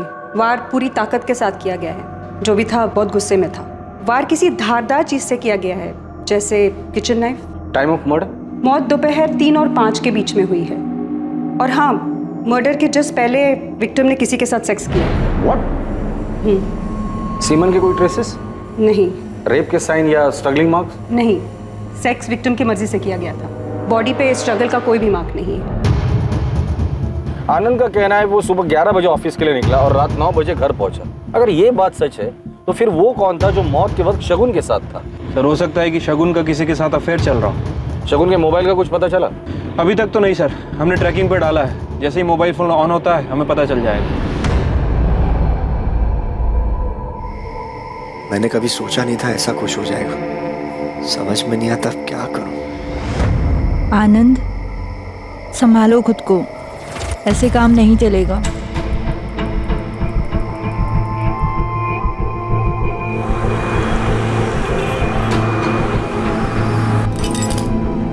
क्या हुआ? इतनी जल्दी? अभी तो मजा आना शुरू हुआ है। दीपक 3 बज गए और टाइम हो गया है। चलो उठो जल्दी। आज मेरा कहीं जाने का मन ही नहीं कर रहा है। मजाक बहुत हो गया, चलो उठो, जल्दी उठो, तैयार हो जाओ। दीपक भाव, दीपक भाव, फोन आ रहा है आपका, फोन तो उठाइए।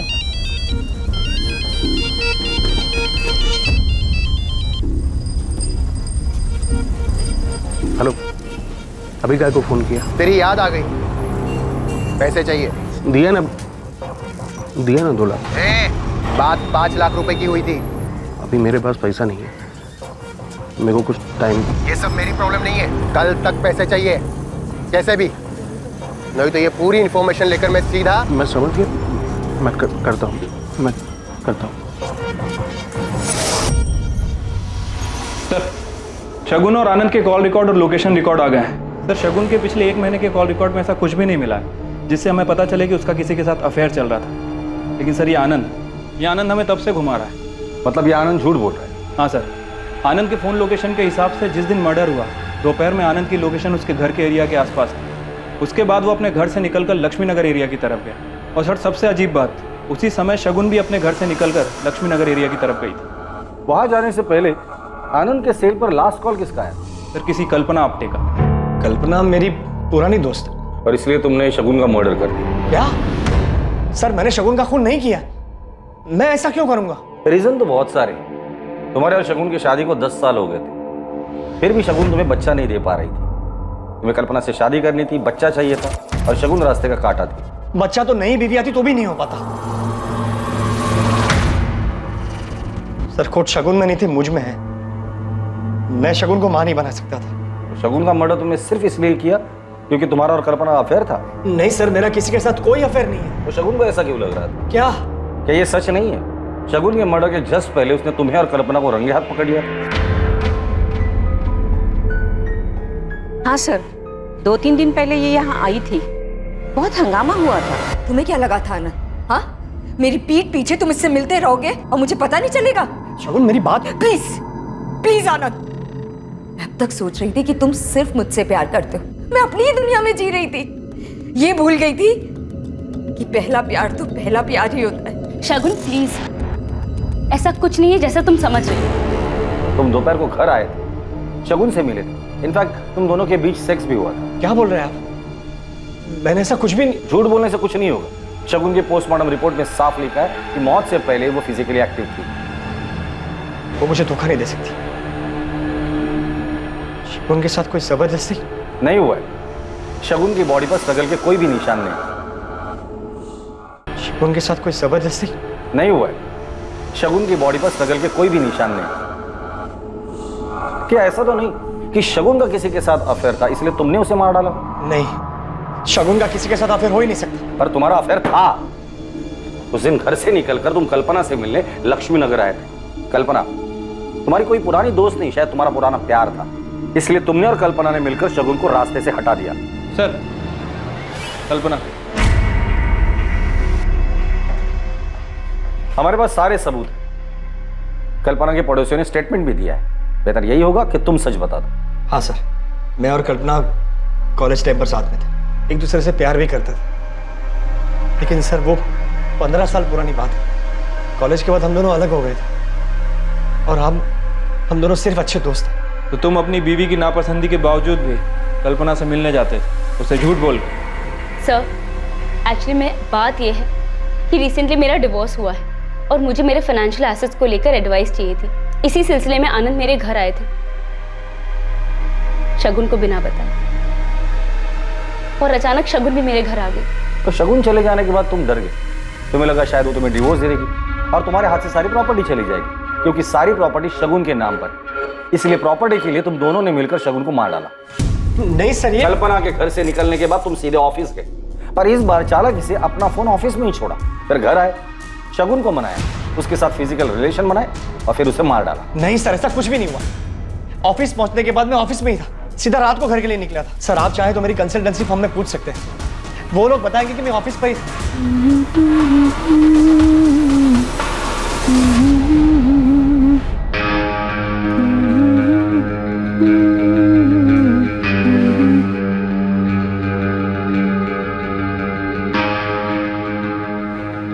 ये क्या कर रहे हैं आप? तो मेरी पत्नी है, जो छू भी नहीं सकता क्या?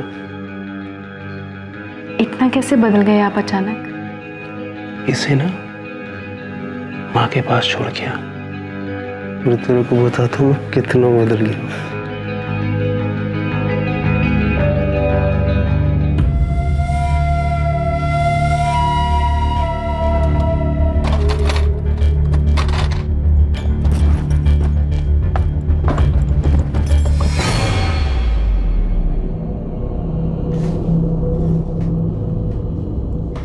वो जाने का है।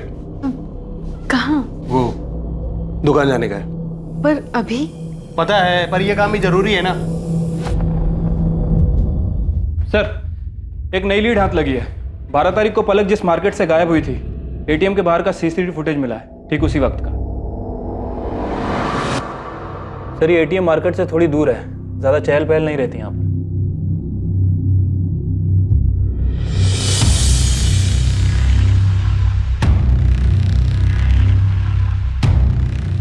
आनंद दादा को बहुत मानता हूँ, शगुन भाभी बहुत अच्छी है। इतना झूठ, ये सारा प्लान तेरा था ना? सिर्फ प्रॉपर्टी के लिए किया ना ये सब कुछ? प्लान? कौन सा प्लान? संतोष आहूजा दोस्त है ना तेरा? ये तेरी गाड़ी है ना? XX34X6? बालून वाले अंकल रुको। संतोष को कितने पैसे दिए थे पलक को उठाने के लिए? इंस्पेक्टर साहब, दर्पण ने कुछ नहीं किया। संतोष को पैसे मैंने दिए थे। मैं नहीं चाहता था कि शगुन पलक को गोद ले और सब कुछ उसके नाम कर दे। आनंद ने अपना सब कुछ बनाया, बहुत पैसे कमाए, लेकिन जिस घर में वो रहता है वो मेरे पिता ने बनवाया था। उस पर मेरे बेटे का भी हक बनता है। लेकिन वो घर तो आनंद के नाम पर था और बाद में उसने वो घर शगुन के नाम पर कर दिया था। लेकिन मैं अपने बेटे के साथ ऐसी नाइंसाफी नहीं होने दे सकता था। पर इसमें शगुन की क्या गलती थी? गलती थी। मुझे पता चला कि शगुन और आनंद को बच्चा नहीं हो रहा, तो मैंने सोचा कि आखिरकार भगवान ने मेरे बेटे दर्पण के साथ न्याय किया और आगे जाके आनंद की सारी प्रॉपर्टी दर्पण और उसके बच्चों को मिल जाएगी। लेकिन जब उन्होंने मेरी बात नहीं सुनी, तब मैंने संतोष को पैसे दिए और उससे कहा कि वो पलक को तब उठाए जब वो शगुन के साथ हो, ताकि पलक के माँ बाप को शगुन लापरवाह लगे और वो उसे पलक ना दे। लेकिन फिर आपको लगा कि शायद इससे भी आपका काम ना हो, इसलिए सेफर साइड आपने शगुन को ही मरवा दिया। नहीं इंस्पेक्टर साहब, मैंने ऐसा कुछ नहीं किया है। जो आदमी खुद के फायदे के लिए एक छोटी बच्ची को किडनैप करवा सकता है, ऐसे आदमी के जुबान का कौन भरोसा करेगा? क्या हुआ? कुछ नहीं यार, बस वही रोज का ड्रामा। तूने मेरा काम किया क्या? हाँ, मेरी चाचा जी से बात हो गई है। उन्होंने कहा कि तेरे को अपनी साड़ी की शॉप पे लगवा देंगे और वहाँ तुझे रहने की भी जगह मिल जाएगी। लेकिन तू ये बता कि अपना पढ़ाई घर सब छोड़कर दिल्ली क्यों जा रहा है? बस यार, बहुत हो गया अभी, अब सहन नहीं होता मुझसे। और सर शगुन के बहनोई वरुण के बैंक डिटेल्स में कुछ अजीब मिला है। सर ऐसी 3 कंपनीज हैं जो वरुण को डायरेक्ट पैसे ट्रांसफर कर रही थी। ये आनंद के क्लाइंट से डायरेक्ट डील करता था, जिसके बारे में आनंद को पता ही नहीं। हाँ सर, लेकिन शायद किसी को पता चल गया। मेरे गहने का है अरुण? मुझे क्या पता? मुझे अच्छे से पता है कि तेरे सिवा ये काम कोई नहीं कर सकता। चिल्ला क्यों रही है? क्या हो गया? आपके भाई ने मेरे गहने चोरी किए और मुझे वो वापस चाहिए। दादा, भाभी मुझ पर झूठा इल्जाम लगा रही है। तुझे घर में चोरी करते हुए शर्म नहीं आई? लेकिन दादा, मैंने कुछ ऐसा किया ही नहीं है। ऐसा करते इसको पुलिस में दे देते। हाँ, ये सही है। बुलाइए पुलिस को, फिर पता चलेगा कि सच क्या और झूठ क्या है। ठीक है। ए रुक, तमाशा क्यों कर रही है? भाई है मेरा।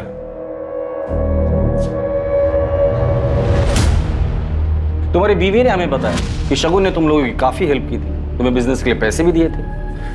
जी। जब कुछ नहीं चला, आनंद के ऑफिस में तुम्हें जॉब भी दिलवा दी और जैसे ही तुमने आनंद की कंसल्टेंसी ज्वाइन की, फ्रॉड करना शुरू कर दिया था। हमें पता चल गया है वरुण कि आनंद के क्लाइंट से तुम डायरेक्ट डील करते थे और काफी मुनाफा भी कमाया था। जाहिर सी बात है, ये बात शगुन को पता चली हो और उसे गुस्सा भी आया कि शगुन के अकाउंट से कुछ मेल मिले हैं जो उसने वरुण को भेजे थे। शगुन ने आनंद की कंसल्टेंसी में अकाउंट्स का काम देखना शुरू किया। उसे पता चल गया था कि वरुण आनंद की कंपनी में फ्रॉड कर रहा है। मैं मानता हूं कि मैंने कंपनी के पिछले अकाउंटेंट शर्मा के साथ मिलकर कंपनी के कुछ क्लाइंट्स के अकाउंट्स में हेरफेर की थी। वो मेरी बहुत बड़ी गलती थी सर। वरुण, आनंद ने बहुत मेहनत करके खुद से कंपनी खड़ी की है और आप उन्हें धोखा दे रहे हैं और फिर इतने कॉन्फिडेंट भी हो कि मैं आनंद से जाके कुछ नहीं कहूंगी। क्यों? देखो, मेरा जो होगा सो होगा। अपनी बहन सुनंदा का सोचो, क्या बीतेगी उसमें। अपनी बेटी दे रहा हूं तुम्हें शगुन। एहसान मानना चाहिए मेरा कि तुम्हारी जिंदगी की सबसे बड़ी कमी मेरी बेटी की वजह से पूरी हो रही है। मैंने शगुन से माफी मांग ली थी सर। जो भी मैंने हेरफेर किया था वो सारे पैसे लौटा दिए थे उसे। उसके बाद सब कुछ नॉर्मल हो गया था। अब आप ही बताइए, मैं शगुन को क्यों मारूंगा सर? सर मैंने आनंद के ऑफिस में बात की है पता चला है कि 12 जून को कल्पना से मिलने के बाद वो रात तक ऑफिस में ही था। और ये दर्पण और मनोहर? सर ये दोनों भी अपने घर पे थे। तावड़े, इन सब में एक बात समझ में नहीं आई। अगर आनंद सच बोल रहा है तो क्या वाकई शगुन का किसी के साथ अफेयर चल रहा था? और किसके साथ? क्योंकि इसके कॉल रिकॉर्ड, मैसेजेस सब कुछ थी। ये माजरा समझ में नहीं आया। शगुन का अफेयर था या नहीं था?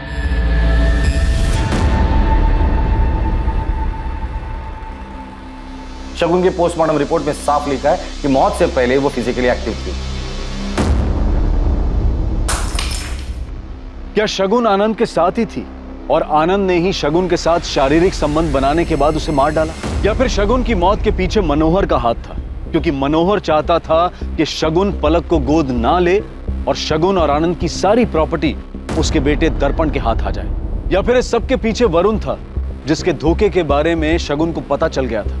पुलिस इन सभी सवालों के जवाब ढूंढ ही रही थी कि उन्हें एक ऐसी खबर मिली जिसने इस केस की दिशा बदल दी।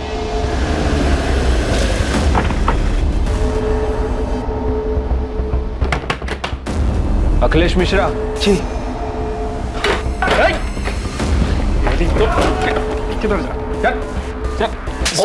साहब मैंने कुछ नहीं किया साहब, मैं तो बस छोटे मोटे हाथ मारता हूँ। छोटे मोटे हाथ मारते मारते आदमी का बड़े हाथ मारना शुरू करता है ना, पता भी नहीं चलता। फटाफट बता दे, शगुन को कैसे जानते हो? किसने सुपारी दी थी और उसका फोन कहाँ है? आई शपथ साहब, मैं नहीं जानता किसी शगुन को, और मैंने नहीं मारा उसको, और मेरे पास उसका फोन भी नहीं है साहब। तो तेरा सिम उसके मोबाइल में कैसे आया? कौन सा सिम? 440908 तेरा ही नंबर है ना? हाँ साहब मेरा ही नंबर है, पर ये पुराना नंबर है, 3 दिन पहले बदला है साहब। अच्छा, मर्डर करने के बाद नंबर भी बदल दिया? साहब मैं एकदम सच बोल रहा हूँ, आप चाहे तो वो दुकानदार से पूछ लो ना साहब।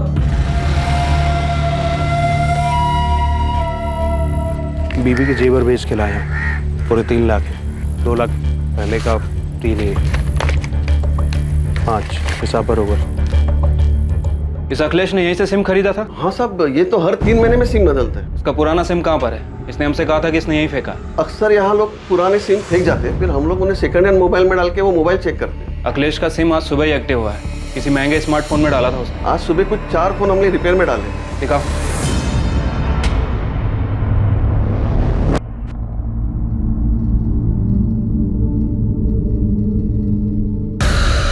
ये फोन किसने बेचा था? वो आदमी और एक फोन ठीक करवाने आया था। हमारे पास जितने भी मोबाइल रिपेयर होते हैं ना, मैं सबका नंबर लिखता हूँ। नंबर दो उसका।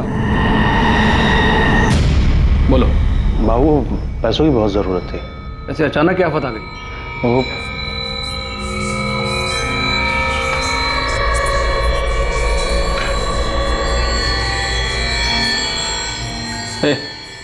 अंदर जा। जी। बोलो कितने चाहिए? 1 लाख। जिस आदमी ने शगुन का फोन बेचा था उसका नाम दीपक काले है, ये उसकी कॉल लिस्ट है सर। और सर इतना ही नहीं, ये दीपक काले प्रकाश सुर्वे के लगातार टच में था। प्रकाश सुर्वे? वो हिस्ट्री शीटर? बेटा थोड़ा सा। अच्छा एक स्पून रोटी दे। ला रही हूँ। मम्मी देखिएगा कौन है। देखो सुनाई नहीं दिया क्या? रोटी लाके देना। ला रही हूँ। तुझे 56 वो कम कराते हैं। अरे कहाँ ले जा रहे हो उसे? हुआ क्या? साहब मैंने कुछ नहीं किया। तो फिर प्रकाश सुर्वे को कैसे जानते हो?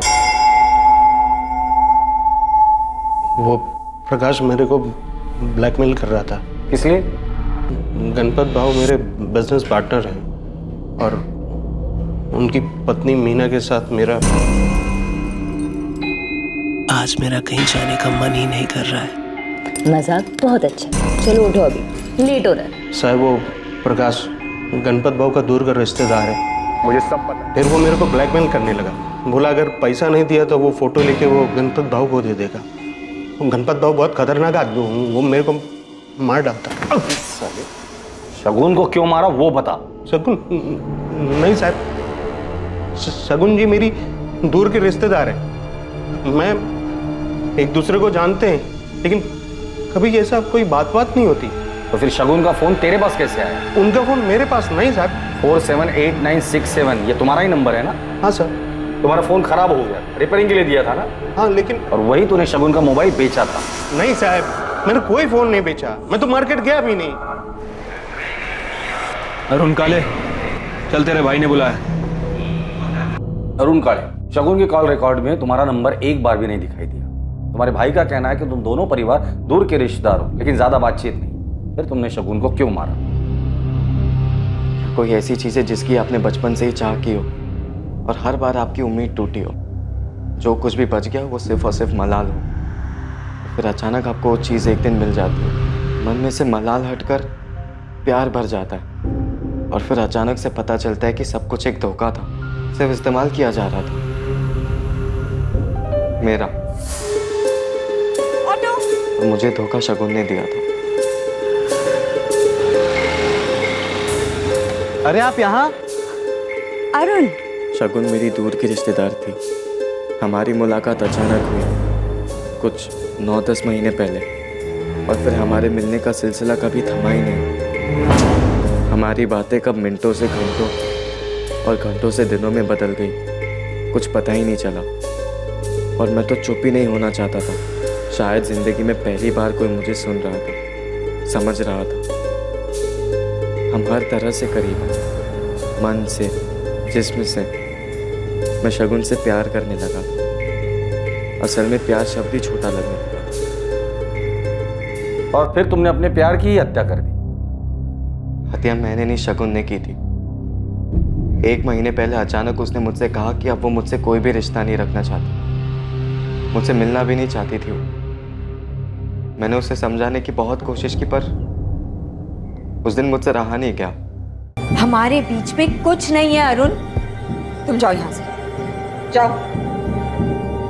तुम ऐसा क्यों बोल रही हो शगुन? हम एक दूसरे से कितना प्यार करते हैं। मैं तुमसे प्यार नहीं करती हूँ अरुण, समझो।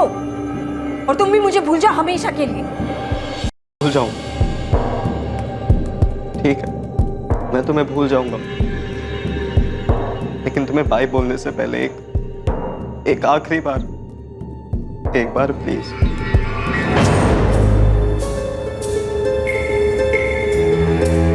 क्या हुआ? इतना मुस्कुरा क्यों रहे हो? क्योंकि मैं सब जानता हूँ, तुम भी मुझसे उतना ही प्यार करती हो। क्या? तुम गलत समझ रहे हो अरुण। अगर तुम मुझसे नहीं अपने पति से प्यार करती ना, तो आज उसे धोखा देकर मेरी बाहों में नहीं होती। अरुण, तुम्हें कोई राइट नहीं है मेरे रिश्ते पे कुछ भी बोलने के लिए। राइट नहीं है मतलब? शगुन, बात को समझो। तुम अपने पति को धोखा दे रही हो क्योंकि तुम सिर्फ और सिर्फ मुझसे प्यार करती हो। तुमसे प्यार नहीं करती हूँ अरुण, मैं सिर्फ और सिर्फ अपने पति आनंद से प्यार करती हूँ। मैंने तुमसे रिश्ता बनाया क्योंकि क्या शगुन? शगुन, मैं जानता हूँ तुम मुझसे प्यार करती हो। तुम्हारी इस चुप्पी का और कोई मतलब नहीं बनता है। मतलब है अरुण, मतलब है। मैंने तुमसे रिश्ता बनाया क्योंकि मुझे तुमसे एक बच्चा चाहिए था जो मुझे आनंद से कभी नहीं मिल सकता। सॉरी अरुण, लेकिन सिर्फ यही रीजन है कि मैंने तुम्हारे साथ रिश्ता बनाया। मतलब तुमने सिर्फ मेरा इस्तेमाल किया? नहीं अरुण, नहीं। तुम सबको सिर्फ इस्तेमाल ही करना आता है लोगों का, किसी के फीलिंग्स की कदर ही नहीं है जरा भी।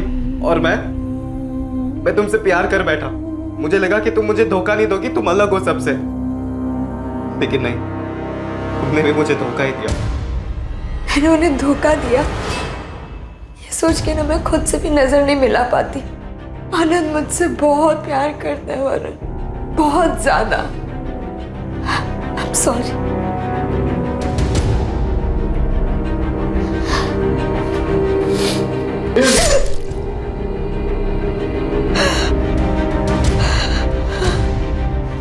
पढ़ाई के नाम पे से दोनों को पैसे बर्बाद हो रहे हैं और कुछ नहीं।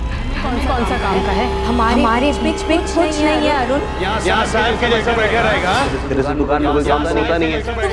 प्यार नहीं करती हूँ अरुण। पढ़ के तू कौन सा बड़ा अफसर है? मैं सिर्फ और सिर्फ पति आनंद से प्यार करती हूँ। तुम दोनों के बारे में कोई नहीं जानता, यहाँ तक कि शगुन के कॉल लॉग में तुम्हारा नंबर भी नहीं था। हाँ, क्योंकि पिछले 1 महीने से हमारी बातें बंद हो गई थी, और उससे पहले भी ज्यादा करके हम चैट्स पर ही बातें किया करते थे। इसलिए तुम्हें लगा तुम बच जाओगे? नहीं सर, शगुन को लगा था कि वो बच जाएगी। वो आगे बढ़ना चाहती थी अपने पति और अपने बच्चे के साथ, लेकिन मैं ऐसा होने नहीं दे सकता था। उसने तुम्हें ठेस पहुंचाई और तुम उससे ऊपर उठ सकते थे, आगे बढ़ सकते थे। और अफसोस, तुमने जुर्म का रास्ता किया। शगुन की सच्चाई जानकर आनंद को गहरी ठेस पहुंची थी। सुनंदा और पलक को भी गहरी ठेस पहुंची थी। दोनों शगुन के जाने का गम भुला नहीं पा रहे थे। दुख, दर्द, तकलीफ ये सब जिंदगी का हिस्सा है, लेकिन जब कभी हम इसे अपनी जिंदगी बना लेते हैं तब जीवन को नर्क बनते देर नहीं लगती। दुनिया में किसी की भी जिंदगी आसान नहीं होती है, सबको कोई ना कोई परेशानी जरूर सताती है, लेकिन इसका मतलब ये नहीं है कि अपनी परेशानी की आड़ में हर कोई जुर्म के रास्ते पर निकल पड़े। अपने दुख को भूल पाना आसान नहीं होता है, लेकिन उस मलाल को सीने में बना देना भी अच्छा नहीं। अब मैं अनूप सोनी आपसे विदा लेता हूं। देखते रहें क्राइम पेट्रोल सतर्क, सोमवार से शुक्रवार रात 11 बजे।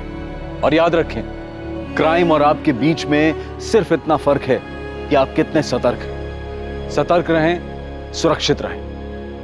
जय हिंद। इस तरह के और भी एपिसोड देखने के लिए हमारे चैनल को सब्सक्राइब करें और बेल आइकन दबाना ना भूलें।